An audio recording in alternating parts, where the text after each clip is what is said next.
चंद्रपूरमध्ये प्रचंड वेगळंच मॅजिक समोर आलेलं आहे। भाजप आणि उभाटा एकत्रित आलेला आहे। वेगळं समीकरण कारण काय आणि काँग्रेसला हा धक्का? बघा असं आहे की मी 7 दिवसाआधीच हे सांगितलं होतं की चंद्रपूरमध्ये महापौर हा भारतीय जनता पार्टीचाच बनणार।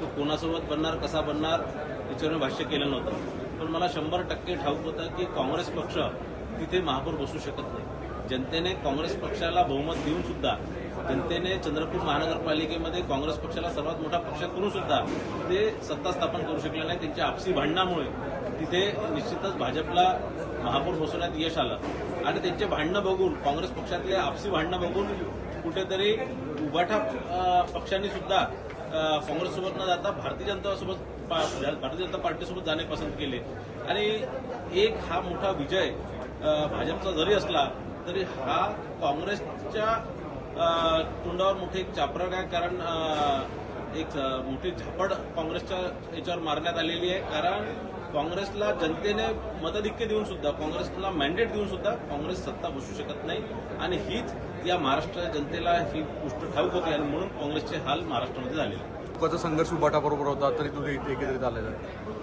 बघा असं आहे, उद्धव ठाकरे साहेबांनाही माहीत झालेलं आहे की काँग्रेससोबत जाऊन त्यांचा सत्यानाशच झालेला आहे।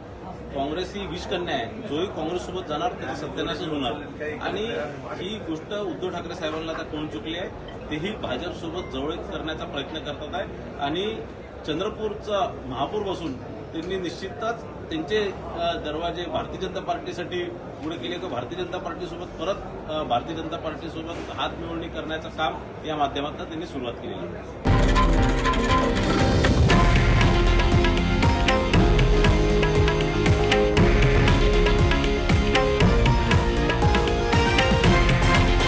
हे आहे देशातील नंबर 1 न्यूज नेटवर्क आणि आपण पाहत आहात TV9 मराठी, एकमेव।